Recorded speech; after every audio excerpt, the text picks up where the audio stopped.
جب میں مدرسے میں پڑھتا تھا راندیر میں، تو ہمارے ایک استاد تھے،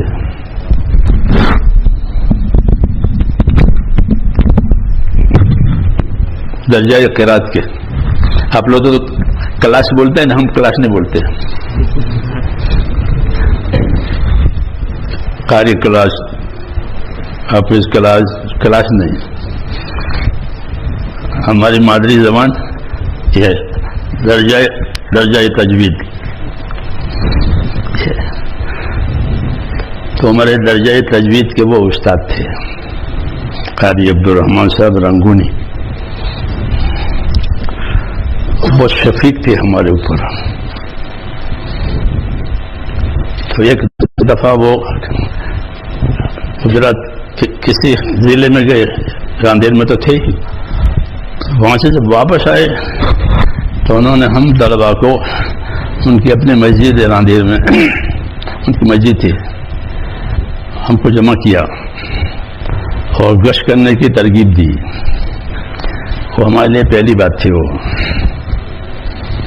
تو پھر ہم کو لے کر انہوں نے راندیر کے وہ عمومی علاقہ جہاں مفتی عبدالرحیم صاحب کا جو ہے تو عام لوگ رہتے ہیں بوسطہ،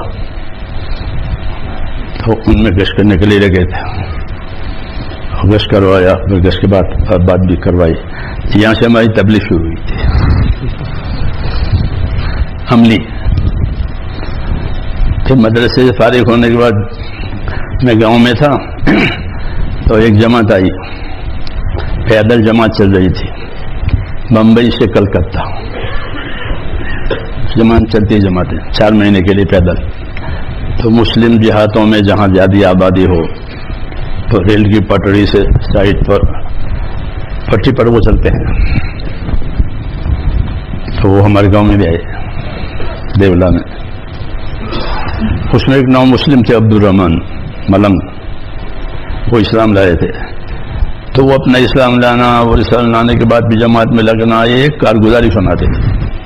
وہ بہت مؤثر تھی وہ کارگزاری.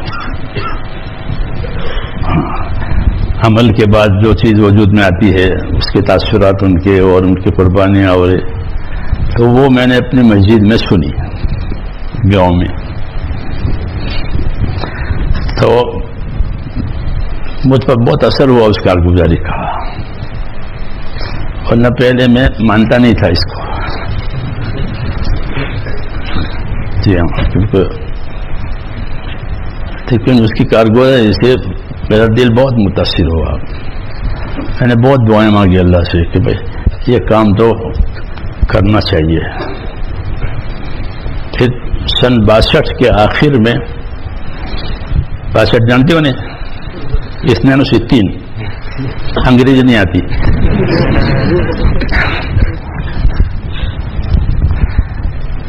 سن 62 کے آخر میں دسمبر میں مولانا محمد یوسف صاحب رحمۃ اللہ علیہ کا اجتماع ہمارے علاقے میں ہوا گجرات میں. چھاپی ایک بڑا قصبہ ہے مسلمانوں کا، اس میں حضرت تشریف لائے اور پورا عملہ اور دوسرے حضرات. وہ بہت بڑا اجتماع ہوا. وہ دو اجتماع ہوئے تھے ہمارے ہاں 62 میں، تو یہ چھاپی کا، اور 64 میں کابی کا. کابی میں مولانا یوسف صاحب تشریف لائے تھے. 50,000 آدمی جمع ہوئے تھے. اس میں بہت بڑی جمعیت جمع ہو گئی تھی. تو یہ 62 کا اجتماع ختم ہوا دسمبر کے آخر میں. وہاں سے جماعتیں بنی ملکوں کی. یہ پہلی دفعہ تھا ملکوں کی جماعتیں. تو اس سے پہلے چونکہ میں اپنے کام میں لگ گیا تھا اس کام میں، تو ایک جماعت میں ہم کو بھی جوڑا گیا. پھر وہ ہم لوگ عراق گئے 1963 میں جنوری میں. عراق میں 4 مہینے لگائے.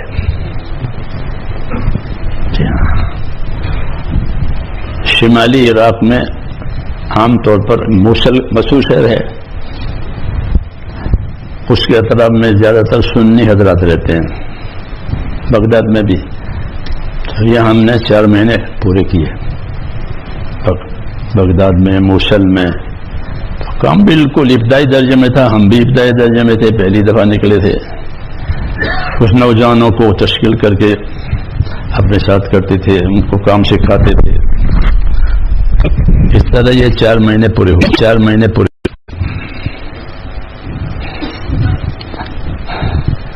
نظام الدین حاضری ہوئی مولانا یوسف صاحب کے پاس رحمۃ اللہ علیہ. تو مولانا یوسف صاحب رحمۃ اللہ علیہ بہت بڑے دل کے آدمی تھے، ہر آدمی کو بڑا بنا رہے. تو جب ہم لوگ پہنچے، میرے ساتھ حیدرآباد کی جماعت تھی، تو انہوں نے کہا کہ یہ ہمارے ساتھ مولوی صاحب ہے. یہ تو پہلے چلے کی بات تھی جو مولانا کے علاقے میں لگایا تھا، مئو میں اور اعظم گڑھ میں اور اس میں. جی مولانا عبدالغنی صاحب پھول پر رحمۃ اللہ علیہ اس زمانے میں وہاں تھے، تو ان کی بھی زیارت ہوئی، ان کی مجلس میں شرکت ہوئی. انہوں نے ہماری تائید فرمائی کہ دیکھو لے آئے ہیں، ان کا خیال رکھنا، یہ فرمایا لوگوں سے مجلس میں. تو وہاں ہمارے بہت آسانی ہو گئی تھی. اس لیے ہم اہل علم حضرت سے یہ کہتے ہیں کہ آپ حضرات ہم اس کام کی تائید کریں، کہ آپ کی تائید سے بہت مدد ملے گی، کیونکہ جو چیز ممبر سے، محراب سے، مسجد سے کہی جائے گی اس کی سطح اونچی ہوتی ہے. اس لیے اہل علم سے ہم تائید مانگتے ہیں کہ آپ حضرات کام کی تائید کریں تاکہ شکوک شبہات دور ہو جائیں. میں جارڈن میں تھا جماعت میں، تو وہاں کے شرعی قاضی تھے ایک، ان کی ملاقات کو گئے تھے خصوصی گشت میں. تو ان کے بعد بیٹھے تھے، بات کر رہے تھے. اتنے میں ان کے بعد فون آیا پولیس کے افسر کا، کیونکہ وہاں کی پولیس تھی. ان کا فون آیا، وہ فون میں یہ پوچھ رہا تھا پولیس کا افسر کہ یہ ایک جو جماعت پھر رہی ہے تو اس کے بارے میں آپ کی کیا رائے ہے، تاکہ اگر ایسی بات ہو تو ان کو روک دیں ملک میں پھرنے سے. اس لیے ان کی ذمہ داری ہے امن کا محکمہ ہونے کی وجہ سے. تو انہوں نے ہماری زبردست تائید کی.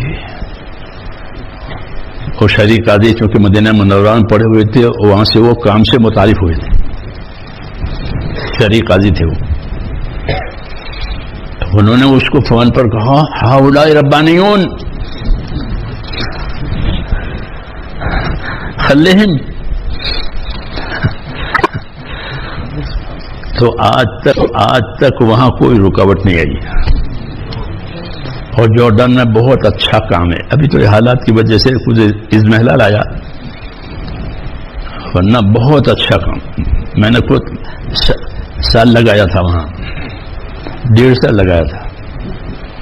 اس زمانے میں سال کی جماعتیں چلتی تھی، 2 حج کرتی تھی. سب جگہ آسانیاں تھی، حج وغیرہ کا ایسے قوانین نہیں تھے. 4 مہینے لگا کر ہم حج میں پہنچتے تھے، حج کرتے تھے، حج کے بعد تشکیل ہوتی تھی. تشکیل ہوئی، کبھی اگلے سال حج میں حجی وغیرہ معمول کے مطابق 1 سال چھوڑ کر جاتے تھے نا. تو بھائی سال کے لیے کون تیار ہے، تو ہم سال کے لیے تیار ہو گئے تھے.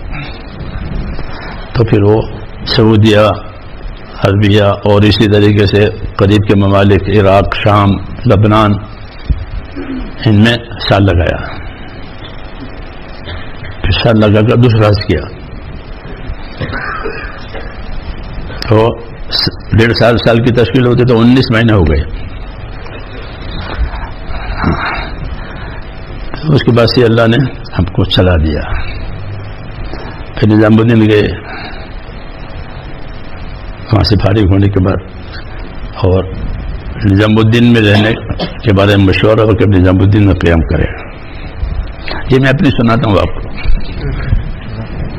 تو مجھ کو حجاجی کے پاس لے گئے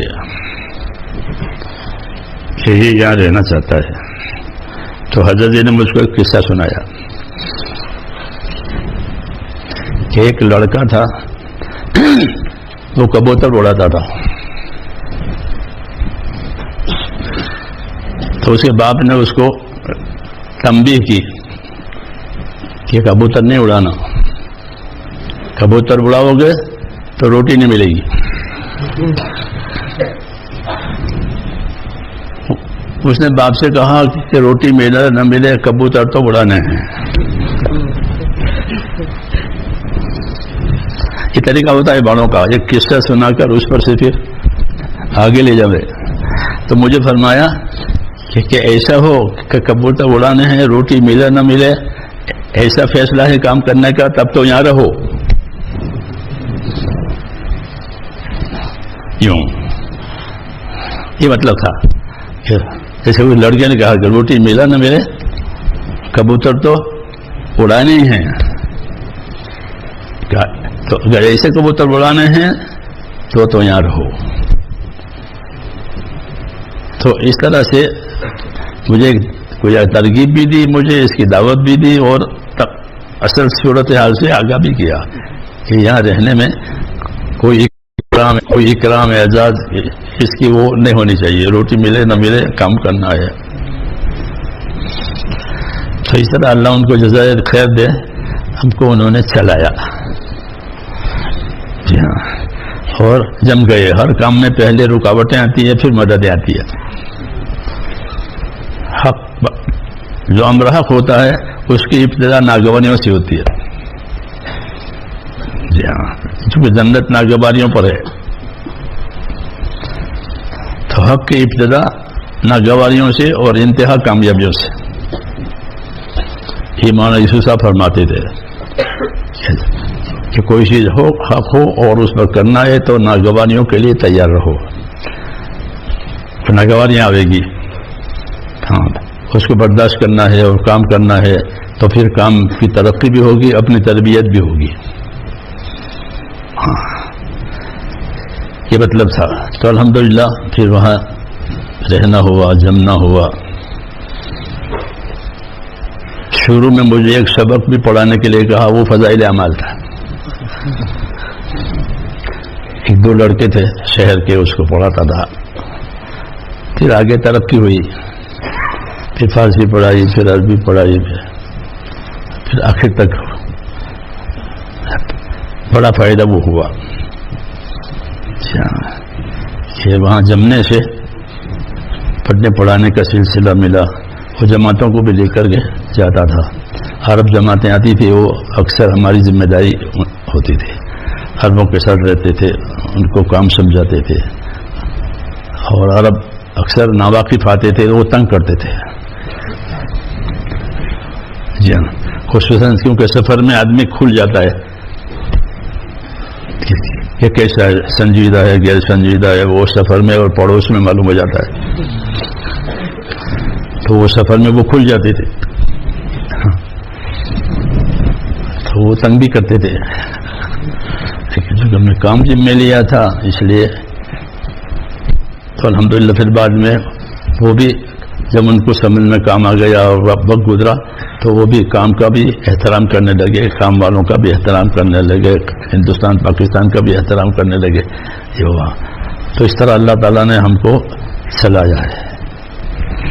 آپ سے بھی یہ عرض کرتے ہیں کہ آپ بھی چلیں، انشاءاللہ آپ بھی مراحل سے گزر کر کے مقصد تک پہنچ جاؤ گے.